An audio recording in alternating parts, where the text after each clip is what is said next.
Welcome to Life Beyond Clinical Practice. Well, hello and welcome to another episode of the Life Beyond Clinical Practice podcast. Today, I'm delighted to have with me Dr. Samantha Nazareth, who's reached out to me a few weeks ago and wanted to share her story of leaving medicine, but not a traditional story. And when I read her email, I was so inspired and I knew that you would love to hear her journey. So Dr. Samantha Nazareth is a physician and an author of I Lived Anyway. I love the title. It's a memoir she wrote about her experience of stepping outside of the narrow center of full-time clinical practice without abandoning the training, the discipline and identity medicine gave her, which is the part I really loved. So Dr. Samantha, thank you so much for making the time to be on Life Beyond Clinical Practice podcast. Welcome. And we look forward to hearing your story today. First of all, Dr. Diane, you have a beautiful voice.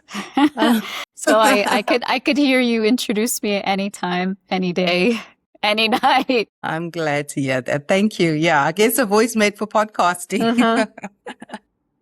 Yeah. So, you shared with me in that initial email, and I'm just going to read an excerpt from the email for the benefit of the listeners. And I quote, "My story is not a clean, I left medicine narrative, and it's not simply burnout. I had built the kind of accomplished New York City physician life many people spend years chasing. But after my mother's death, the structure that once made me feel safe began to feel too small."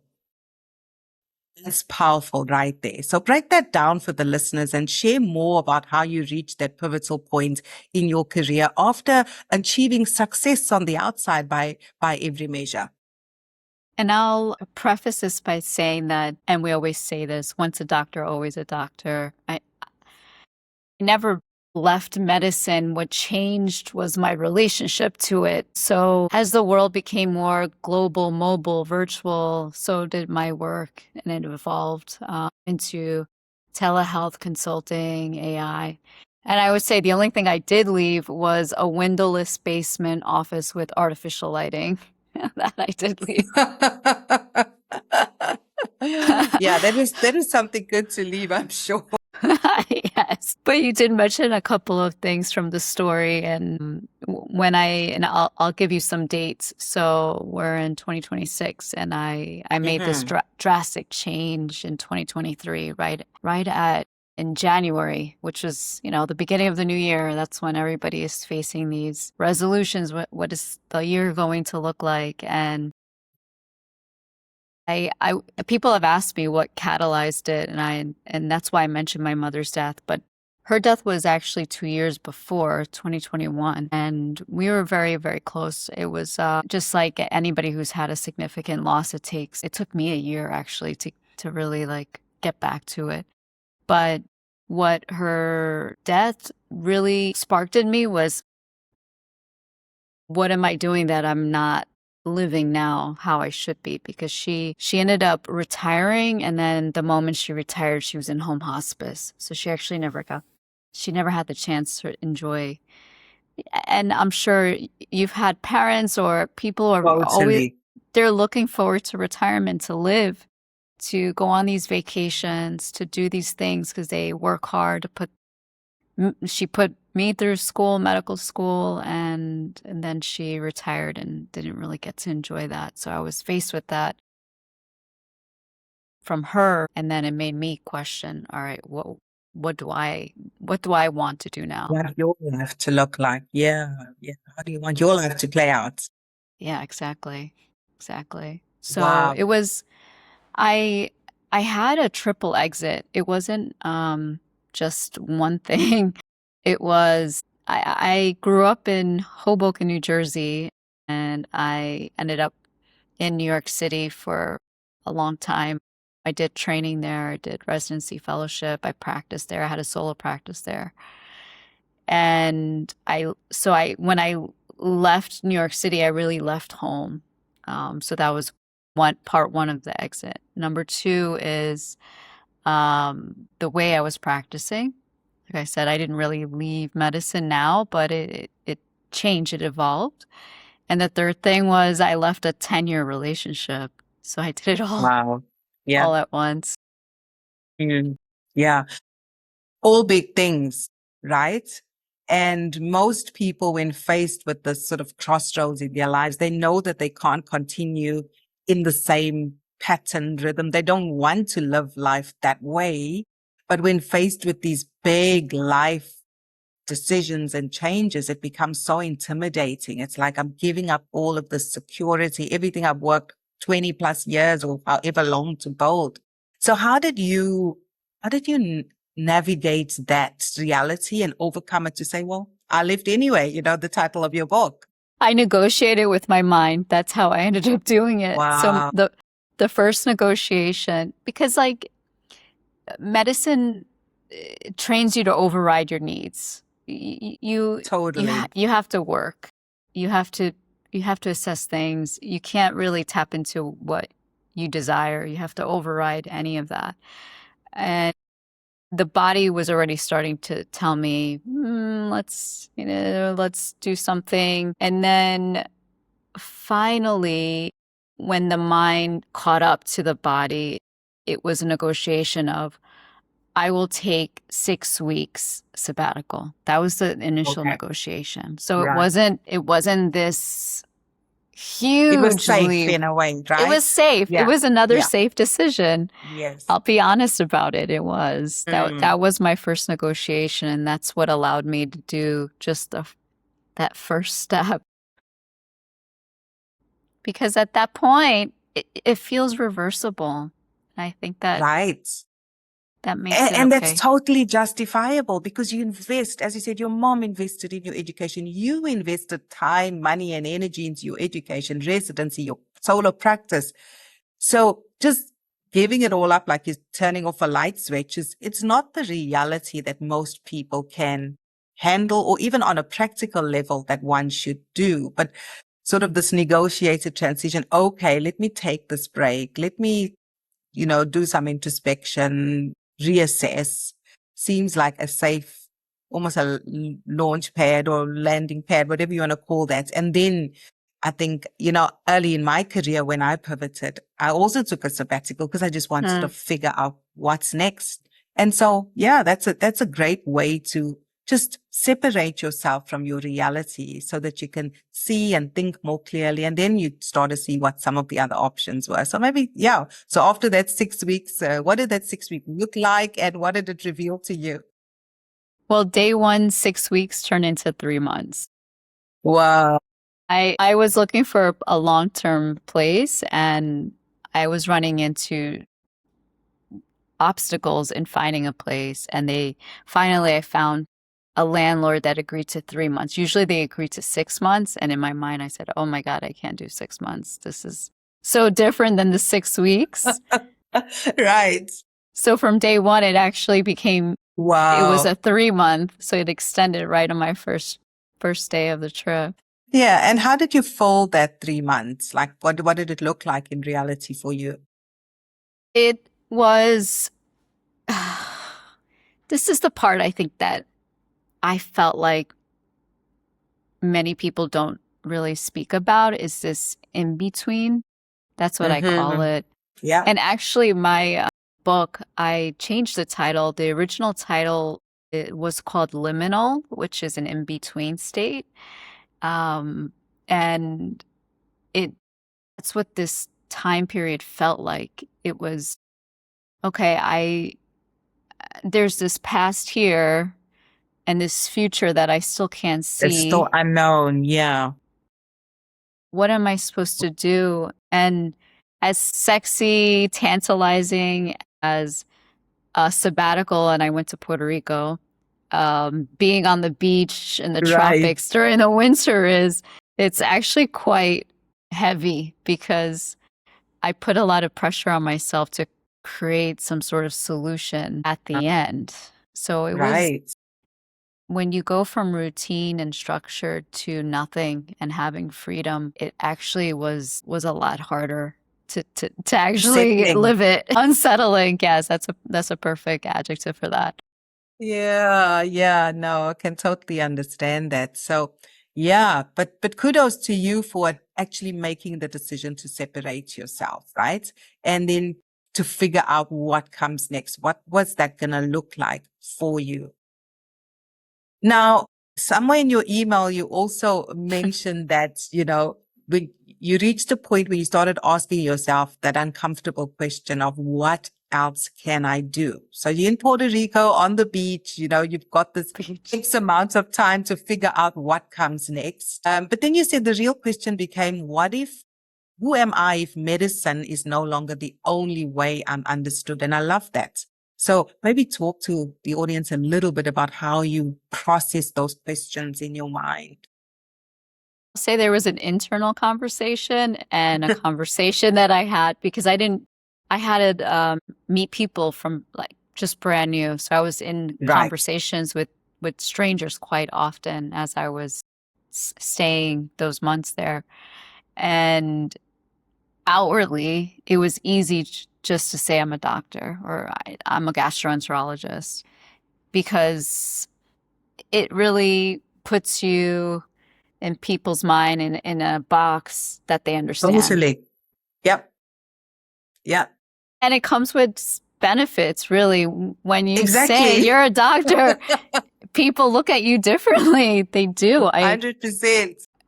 Always. And I use that as my comfort.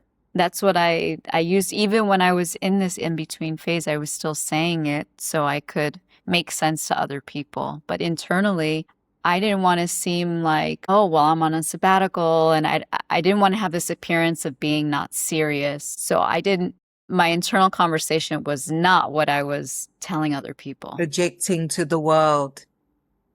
Wow, this is some real deep stuff. Sam, oh gosh, I could unpack this for hours, just by your response, because the identity we attach ourselves to, that we believe the world respects, understands, and, as you say, puts us in a neat, clean box. The moment you almost make a decision that that's not quite how I want to live the rest of my life, that unsettling, as you say, in between, and then not knowing how to communicate who am I? What do I tell people that I do? And that's really a lot of what I spoke about on Life Beyond Clinical Practice in the earlier years. It's like many people who want to leave clinical practice, that is the first barrier they face is who am I if I'm not a fill in the blank, whatever your clinical training discipline is. And so, yeah, how did you move past that, using your title, your prestigious background as you say, your comfort, your security blanket? People understand me. They respect me because of this, but also acknowledging internally that there's a need to release that and create something new, in a sense, for lack of a better way of putting it. It was time. And because the further I kept traveling, essentially. I didn't, I wasn't a sabbatical. I kept going. And the further and further I was away from that life that I left, it Wow. became so different that I became a different person, that even envisioning going back to that was just, it was almost like I just hit a second life and it just didn't make sense. That identity almost was shed already because of time and experiences, a lot of experiences. Organically. I mean, it was not easy because, again, I would say, because this was 2023, so that was my first year of travel, there was this negotiation of I could always go back. Things can be reversed. And that negotiation even continued in year 2. And then at a certain point, when I was in a remote island in French Polynesia with 50 people on an island, I realized, scuba diving with sharks and playing with dolphins while diving, my life had become so completely different that I realized, okay, even if my mind is telling me one thing, I'm clearly living something else. Different reality. I love that. And I think it leads nicely into the next sort of question that we had was you touched on themes of professional identity, the prestige trap, and how clinicians can build a wider life without feeling like they've wasted their training. And I think what you've just described talks to that organic process of redefining, not shedding your professional identity, but really redefining your professional identity and I guess shedding the prestige trap, because that's initially what you held on to as your safety blanket, right? Yeah, now it's interesting what titles I use now because I try not to say I'm a doctor for as long as I can, but eventually somehow it comes It comes out. out. Yeah, it Yes. comes out. But I'm an author and a doctor, not Right. it's like it depends where you put the titles now, but it's not something that I lead with that like I used to. Right. And yeah, that's interesting to see how that shifts even in your mind. What you lead with is no longer what you were trained and I guess schooled in life to believe is the thing that should lead. It's, your biggest titles, your biggest accomplishments. And I think society has just created that infrastructure for us to want to lead with those things. But I love that a different life experience and exposure to living life a different way slowly unraveled that for you and helped you to see value beyond those external metrics. I've written quite a bit about, the success metrics and what we believe are accomplishments as professionals. But oftentimes then we may reach a point when that becomes empty, right? We want something more for our lives. And I think I see a lot of that in your story, which is why I was so, excited to share it with the audience. So is there anything specific from your book? We touched on the book, I Left Anyway, that you'd love to share with us today? What's that one message you hope readers will take away from I Left Anyway and your story that, someone who like you is questioning or whatever, what's that central message you'd love to share with the audience? I want to share that this middle is messy. It's not, I find that there's always these clean pivot stories, just like clean before and after. But the middle is lonely. I was full of doubt. I wanted to go back many times and just like a light switch, turn back that life on again. I didn't always feel brave. Sometimes I actually felt like I'm an adrenaline junkie. So I love amusement parks, and growing up, we used to go to Six Flags every year, and they had Wow. this free fall ride. My goodness, those. Yeah, but that's what it felt like. It's like, okay, you take the leap, you take that first step, but the middle part actually feels like the free fall. It's not the actual step of like going on the plane and leaving. It's everything in between that feels like free fall, because your life, just like your guts are coming out of your mouth when you're free falling. That's what it feels like. Like your whole life is just ripping and shedding. Sure. It's shedding Wow. off. So I think that if anybody is in that space where they're thinking about it, or they've already made that step, that first step of the life that you left and another life that hasn't been introduced yet, just because it doesn't look like work is being done, actually is a very critical time. Wow. Very critical. That's powerful. That is powerful. And so where are you at? Tell us a little bit about what you're doing now, and where can people find your book if they're Sure. interested in reading more about your story? It's on Amazon, paperback and Kindle.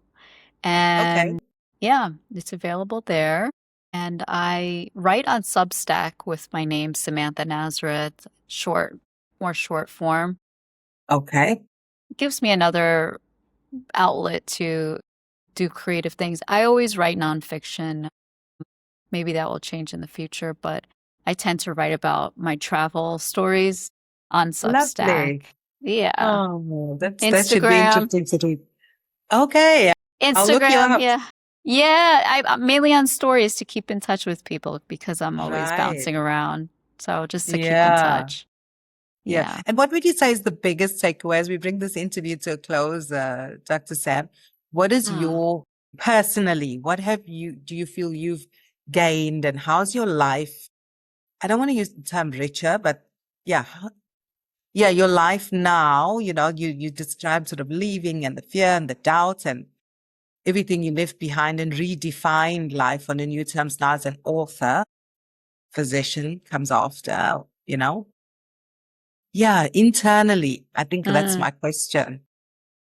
How do you feel now, and what's your perspective on life and careers, and just the sort of one last takeaway for the Yes. listeners? I think what's guided me through these decisions has been my curiosity, but it's also because of a strong interest to be a student again, to be a beginner again. Love that. Love that. That Love that. I find, and perhaps it's specific to me, and that's what helped guide me a little bit was more of this, I want to be a beginner in this and learn this, and it's taken me all over the world and learning different skills, and I think that has navigated my journey after that big pivot. Love it, because just yesterday on my morning walk, I always get these brain waves and I had to cut my walk short because I'm like, I need to go and write this down. I actually need to carry my phone with me when I'm walking so I can take notes. But yeah, one of the things is that curiosity, right? And then being able to reflect and always learning. I'm like, I'm learning every day at this point in my career, but I'm just always curious. I want to know, how does this affect, how's AI affecting health professions education? That's always been, an interest of mine. Or how's it affecting the work I do now? You've got the podcast. How can I integrate new tools? And I think that just those principles of always being curious and wanting to learn and not feeling you've arrived, because especially in clinical professions, we train for competence. Now, many people reach that point of competence and then they're like, what's next? And I think always being curious and open to learning just opens up so many more avenues for you to express who you are as a person and as a professional. So thank you for those nuggets. It's been absolutely inspiring. I love interviewing guests like yourself because just hearing your story just underscores the work that I do on Life Beyond Clinical Practice and helping people see that you don't have to be trapped in a model that once worked for you, if you want something different for your future. And I hope that's the key takeaway for our listeners today. So thank you so much for your time. I know the time zones, always make these interviews sometimes challenging because you're in a different corner of the world, but we're looking forward to sharing your story on the podcast soon, Dr. Sam, and wishing you all the best for the book and the books to come. I'll definitely Thank be you. following you on social media and love to hear more about your travel Thank you. writings. You're welcome.